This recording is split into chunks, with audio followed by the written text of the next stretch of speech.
Okay, got it. Uh, the numbers they show here are just the distribution of cards. There's 6 double envelopments, 8 probes, etc. Just so you can calculate odds when you're looking at your hands. The way I've never played We the People, so it could be real similar. So if I'm going into something that's already real similar, something you know, go ahead and stop me. But you're gonna have a hand of X number of cards, and like we said, X is based on the size of your army and how good your general is, and how many allies you have where you're fighting. And then who plays first is the person that did the attacking has initiative. So they play their card first, and so they play frontal assault. If I'm Rome, say I have, who do we have in the middle of the board here? Hang on.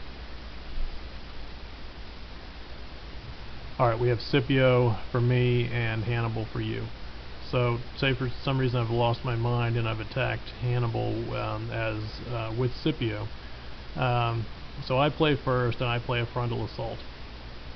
You have to match that frontal assault, or use a reserve card, one of the ones from up on top there, which matches most of the other cards. It's like a wild card. I don't think it matches a double envelopment, but it matches anything else.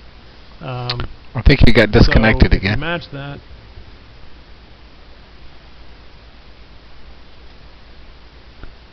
They're going to be drawn from the battle deck before each battle. So if we enter into battle, we figure out how many cards each of us get and deal them out, and then we play a hand at that point. So say you have a hand of 12 cards and I have a hand of 10 cards or something along those lines. Then we fight that battle, and when we're done, they all go back into the deck and they get shuffled up before the next battle. Okay. So it's a separate deck from the strategy cards. So again, I'm Scipio attacking you. I play a frontal assault, and say you play a frontal assault to match it. All right. So we've completed one round of combat, and now you would try to take initiative back, or take initiative over from me. And that depends on your tactics rating. So if you roll a 4 or less, then you get initiative, and then you get to decide which card to play next. So say then you play a frontal assault, hoping maybe I ran out. I play a frontal assault, matches it. That's the end of round 2 of combat. Now I roll to try and take initiative. And you see my tactics rating is only 2, so it's a little harder for me to take initiative than it is for you. That's one more reason Hannibal is a better general. So if I were to fail, then you would get to play the first card again. I can't remember what Scipio's I can't remember what his special ability is. Hannibal's special ability actually is he can use, one time per battle, he can use a probe card as a reserve card. So he basically has just one more wild card in his, option in his, repertoire or whatever. So basically you go back and forth like that until one person can't match the card that the other person played. At that point, you've kept track of how many rounds you've done, and then what you do is you roll in the attrition table. And so the column you use in the attrition table is how many rounds you've done in the battle. So if we fought for 7 rounds, you would roll a die and then check on the 7 to 9. The 7 to 9 column to see how many troops are lost, and that number is actually lost by both sides.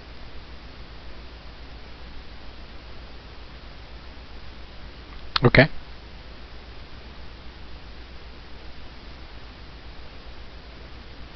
Then the loser has to retreat.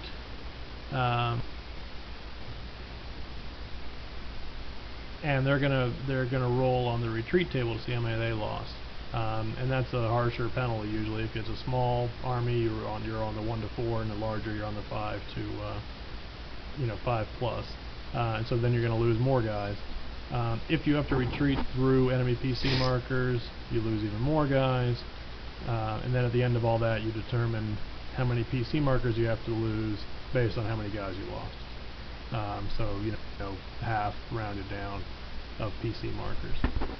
So losing a battle kind of sucks. You lose a lot of guys, you lose position, you lose PC markers. But that being said, there still tends to be a couple battles every turn, at least as from what I've seen. You know, there's not just turn after turn of jockeying for a position and then a big battle. There tend to be a fair amount of battles.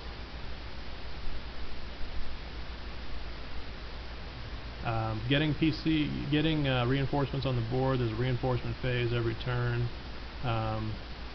Generally, unless they've gotten themselves really out of position or really lost a lot of spaces, the Carthaginians tend to get 4 reinforcements.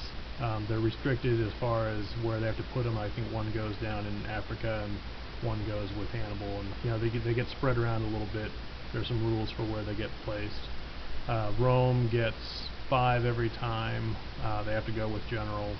Rome has a little bit more stringent rules about where generals can go, what generals can do, which general has to be in charge, that sort of thing. At the end of, or at the beginning of every turn, you actually put your generals back in the bag and then draw your generals again randomly, because of the way the Roman political system worked and all that kind of stuff. I guess Carthage is a little bit more free form. So there are some, a few little rules in there, but otherwise, it's really a much more straightforward game, with fewer exceptions than Washington's War. It sounds pretty good. I think you disconnected again, by the way.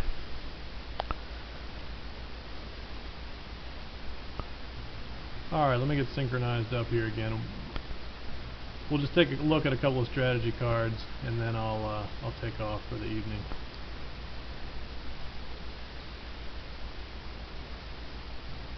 Alright, so this is a pretty standard card. So 3 cards. You can see you can use it for a naval move, the ship on the top, or you can use it for 3 ops, or you use it to place a couple of reinforcements. Can you flip it? Reinforcements is pretty hard to come by. You can it costs you a 3 card to put 1 combat unit out if that's what you want to use your ops for. Sorry about that. That's okay. That's okay. So this card would get you 2 combat units with any general in Italy if you control this one particular province. So cards like that give you more combat units are generally pretty awesome.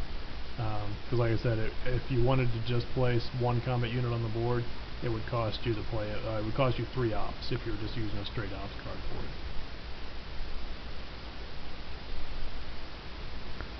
Now, these may be in alphabetical order. Let me see.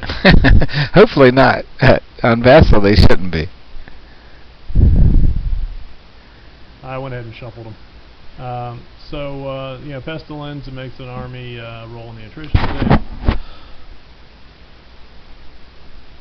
Carthaginian naval victory. This is one of the better naval movement for a turn, and it actually restricts the Roman navy. So that's the sort of cards you get. Flip them over. Hey, if you flip them right to the discard, I should be able to see them instead of pulling them out to the middle. Oh, okay, that makes sense. So this diplomacy card, do you see that one? Yes. Convert any one non-walled, non-tribal enemy PC marker. That's pretty cool. It's there aren't a lot of just flip cards. There are a fair number of remove cards.